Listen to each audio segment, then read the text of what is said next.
On January 20th, 2025, Donald Trump became President of the United States for the second time. I had intentions of writing an implications of the first 100 days of Trump's foreign policy, a parallel to the first 100 days of domestic policy that presidents usually aim for. However, as I write this script, we have just crossed day 50 and Trump's actions, alongside Elon Musk, Pete Hegseth, Scott Bessent, Marco Rubio, among others, have already shown a sea change in the USA's foreign policies that will have dramatic consequences for the world. Now, obviously, there are massive disruptions and changes to the United States' domestic situation as well, many directly linked to the foreign policy changes I will be talking about in this video. Broadly generalizing, I focus more on foreign policy than the USA's domestic policy, but that isn't to say that what is happening internally to the USA isn't important. I will post some channels below that I would advocate checking out for staying informed on the domestic situation. Even before coming into office, Donald Trump's public announcements demonstrated belligerence toward the United States' historical allies, threats of tariffs towards Canada, Mexico, and Europe, promises to end the war in Ukraine in what amounted to a Ukrainian and United States capitulation towards Russia. But the most notable were the threats of annexation towards Panama, Denmark, and Canada. These desires for territorial annexations were completely absent from the campaign trail as Trump ran for president and caught the world off guard. Before entering office, it was unclear exactly how serious these threats were, but his first week in quickly revealed their legitimacy. Danish diplomats expressed alarm at their first phone call with Trump and his demands for Greenland. Later, a live mic with Justin Trudeau revealed his warning that Trump's desire to annex Canada was serious.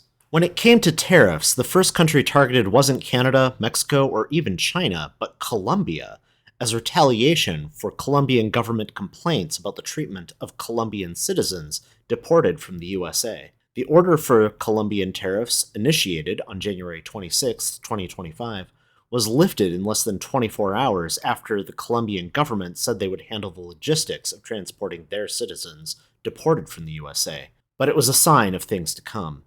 On February 1st, Trump issued his expected executive order for 25% tariffs targeting Mexico and Canada, though only a 10% tariff on Canadian oil, to go into effect on February 4th. In addition, on the 1st of that month, Trump issued a 10% tariff on all trade from China, also to go into effect on February 4th.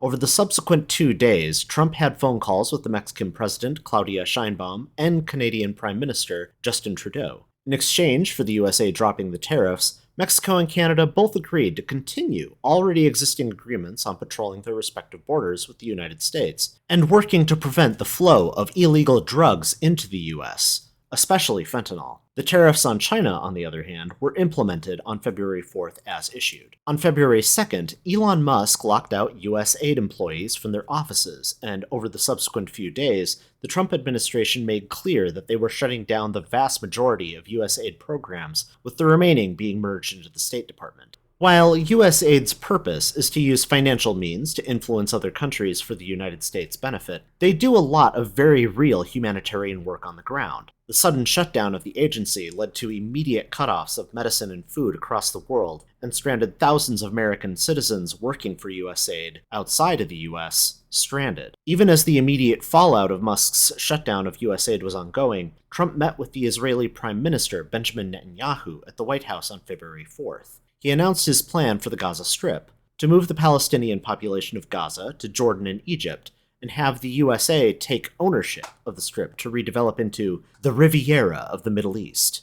This is a significant shift from the official historic US policy of a two-state solution and previous efforts of the USA to pull back from commitments in the Middle East. It was a week later, on February 12th, when another series of words and actions by Trump and his administration raised alarm across Europe and the world as the direction of the USA's foreign policy, primarily involving the Russian invasion of Ukraine, but also the USA's general policy towards Europe. Concurrent events on the 12th involving Russia, Ukraine, and the world included Trump announcing new global tariffs on aluminum and steel, Trump's phone call with Vladimir Putin, and Secretary of Defense Pete Hegseth's first overseas appearance in Brussels.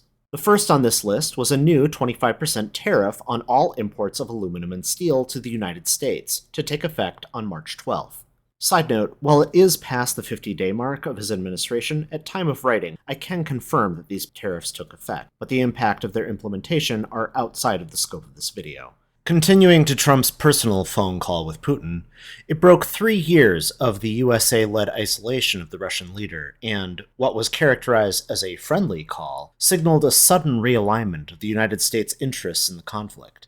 Concurrently, Hegseth's public statements in Brussels included articulating that a return to Ukraine's pre-2014 borders was unrealistic. The Trump administration does not see NATO membership for Kyiv as part of a solution, and US troops would not be deployed to keep the peace. A senior government official making these statements is tantamount to giving up all major leverage over Russia in peace negotiations before the negotiations had even started. Just 2 days later, on February 14th, the Trump administration, via Treasury Secretary Scott Bessent, made a new pitch to the Ukrainian government. The USA will deploy troops to Ukraine in exchange for 50% of your mineral wealth, or roughly $500 billion. Trump has since said this was to pay for American help fighting Russia, which the US has sent roughly $106 billion in aid to the Ukrainian government, $70 billion of that to the military. On February 18th, top US and Russian officials, which included Secretary of State Marco Rubio and National Security Advisor Mike Waltz, met in Saudi Arabia, deliberately excluding Ukrainian representatives. As justification for excluding Ukraine, Trump stated the Russian propaganda position that Ukraine started the war. The following day, on February 19th, Trump called Ukrainian President Volodymyr Zelensky a dictator, another Russian propaganda statement. Furthering the realignment towards Russia, on February 24th, the United States voted against a UN resolution condemning Russia for its invasion and demanding a withdrawal of Russian troops from Ukraine. Yet despite these actions, by February 26th, Zelensky had given verbal agreement to the minerals arrangement as a framework for peace. His already planned visit to the White House on February 28th was now expected to be a signing ceremony for this framework. This was not to be the case. In a public meeting before the signing, Trump and Vice President J.D. Vance berated Zelensky in front of cameras and the media. A shouting match developed. Ultimately, Trump stopped the meeting by saying, and I quote, "I think we've seen enough. This is going to be great television." Immediately afterwards, Trump canceled the planned signing of the minerals agreement. U.S. officials, led by Rubio and Waltz, also asked Zelensky and the Ukrainian delegation to leave the USA. Within the next week, the Trump administration began halting military and informational support to Ukraine. On March 3rd, Trump suspended military aid. On March 5th, CIA Director John Ratcliffe announced suspension of U.S. intelligence. Finally, on March 8th, the Trump administration announced a suspension of U.S. government-purchased commercial imagery, leading to private companies cutting off satellite imagery access to the nation of Ukraine. Not only this, but the USA also began halting operations against Russia. Overshadowed by the White House shouting match, it was revealed on February 28th Defense Secretary Pete Hegseth had ordered U.S. Cyber Command to halt offensive and information operations against Russia. At the time, it wasn't exactly clear when the order came down, but it was known that it was at least a week prior to public reporting.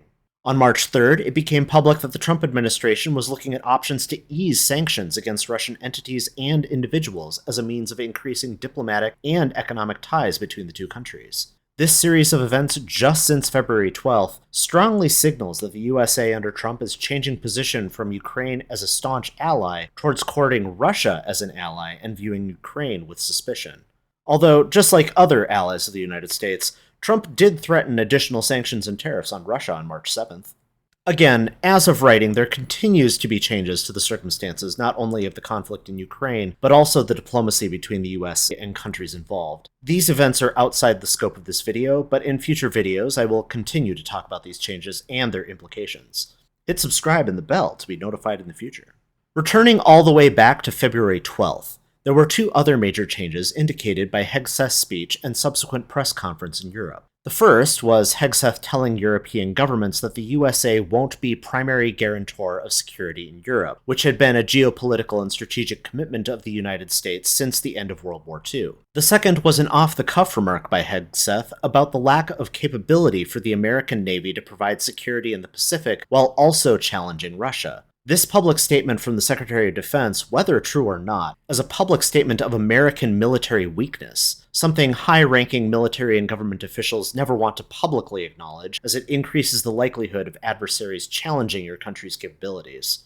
Also, as part of this first European tour on February 14th, Vice President J.D. Vance had a speech in Munich in which he downplayed Russian interference in European elections and told European leaders to not shut out far-right political parties from their governments. This speech from Vance signals the USA's shift to the far right not only domestically, but internationally, and had an immediate alienating effect on important allies in Europe like Germany, who had an election just 9 days later. Prior to that vote, Friedrich Merz, whose party ultimately won the election, characterized Vance and other American political figures like Elon Musk's public support and advocacy of the far-right party Alternative for Germany as election interference on the level of Putin's Russia. Back in the United States, on February 26th, Trump announced his intentions of a 25% tariff on the European Union. The following day, stated his intentions of following through on his 25% tariffs on Canada and Mexico, and in addition, another 10% tariff on goods from China, bringing the total tariff on goods from China to 20%.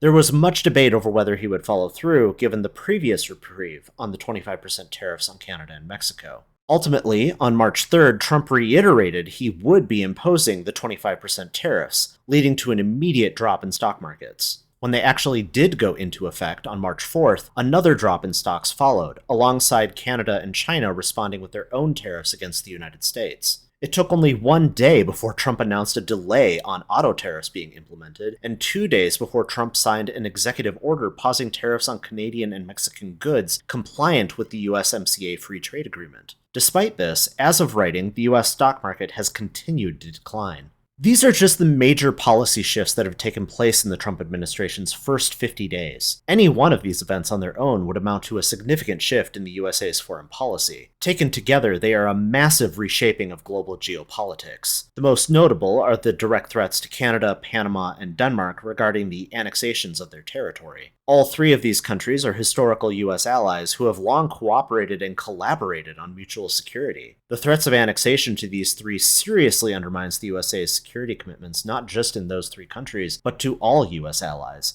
not to mention the violation of international law regarding the forcible annexation of other countries. The tariffs being levied against trade partners is another major shift. The United States' wealth and prosperity is heavily based on being the center of the global trade system, which has long been understood as keeping tariffs low in order to encourage and maximize trade. The USA's abrupt reversal of this trend, especially the hostile rhetoric aimed at historical allies such as Canada and the European Union, has not only caused significant disruption to the economy, but also alienated key allies abroad. In addition, the way tariffs are suddenly announced or canceled causes further uncertainty and chaos, leading to further economic contraction. Finally, by imposing tariffs on other countries' exports to the US, it encourages those countries to respond in kind, and also to find other markets for their goods, which will lead to a long-term decline in wealth and prosperity in the USA. As for the ending of US aid, from a humanitarian standpoint, the human cost will be astronomical. Some estimates place the number of additional dead each year between 2 and 3 million, with 500,000 of that number being additional deaths from HIV alone. And that doesn't include the increase in survivable but crippling cases of HIV, tuberculosis, malaria, and other diseases. And all of that is on top of disruption in food supply, as billions of dollars worth of US food was shipped overseas to alleviate famine or just food shortages in countries across the world. But let's say you don't care about any of that. What's the cost to the USA's foreign policy? US aid was an important component of US soft power abroad, especially in Africa. The sudden elimination of all of these programs provides an opening for China, Russia, the European Union, or others to pick up the slack and gain influence within the region. And if no one does, the increase in spread of disease and malnutrition will act as a destabilizing force not only within the countries in question, but with spillover effects across the world as people, and especially disease, do not recognize borders.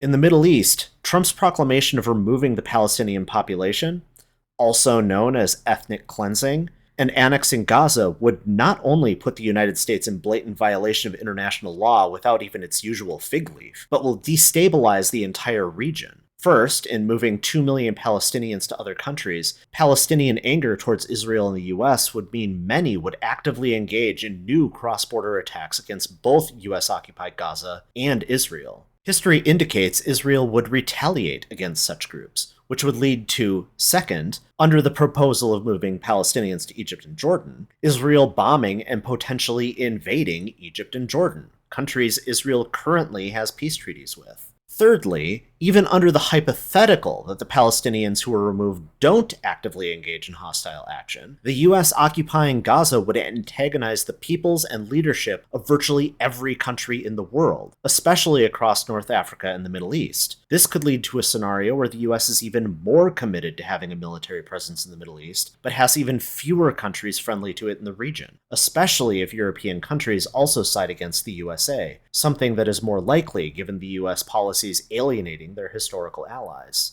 Which brings us to Europe, Ukraine, and Russia. The United States' sudden realignment towards Russia, along with rhetoric telling Europeans to stand on their own, is, in my opinion, the end of NATO with the USA as its lead. This will have massively detrimental effects for the USA's soft and hard power. In the short term, Europe will be somewhat vulnerable to potential Russian aggression, especially if the USA actually switches sides and joins Russia. However, in the long term, it will mean Europe charting their own course and no longer aligning with the USA. Instead of the USA and Europe usually working together, the European Union will chart their own path, which may be in opposition to US interests, thereby weakening the USA. As for Ukraine, we have yet to see how deals will play out, but with the USA attempting to force an unfavorable peace, Ukraine will be more reliant than ever on Europe for its security. In one possible scenario, the USA will leave the path open for Russia to finish off Ukraine in the future. In another, Europe deeming Ukraine critical to their national interests and having the strength and will to act accordingly will further protect Ukraine. In this latter scenario, the end beneficiary of a free Ukraine will be Europe alone, not the USA. In the former scenario, the end beneficiary would be Russia alone, not the USA. In short, almost no matter how Ukraine plays out in the long term, the USA ultimately loses by attempting to force an unfavorable peace. One thing all of these policies align on is increased isolation for the United States of America. This will be disastrous for them going forward. US power is predicated on its alliance networks, global bases, and global trade. With the disruption of these systems it has been the head of for 70 to 80 years, we are entering a newly chaotic world. How it ultimately shakes out is unclear, but for one guarantee: the United States will lose.